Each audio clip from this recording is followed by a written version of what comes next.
Uygur bölgesindeki katliamın üzerinden 7 yılı aşkın süre geçtikten sonra dünya medyasının ve insanların dikkatinin yavaş yavaş diğer dünyavi konulara yöneldiği biliniyor.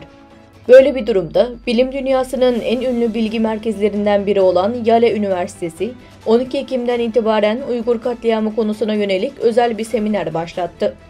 Bu seminerin Uygur Akademisi ve Yale Üniversitesi'nin ortak ev sahipliğinde düzenlendiği biliniyor.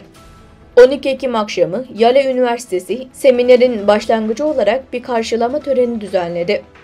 Etkinlik, Uygur topraklarının doğal manzaralarının yanı sıra kamp ve hapishanelerde hapsedilen Uygur elitlerin fotoğrafları asıldı. Etkinlik salonundaki masalarda Uygur vatanı, Uygur edebiyatı, Uygur yaşamı ve Uygur sanatına ilişkin kıyafet ve hat sanatına kadar çeşitli materyaller sırasıyla dizildi.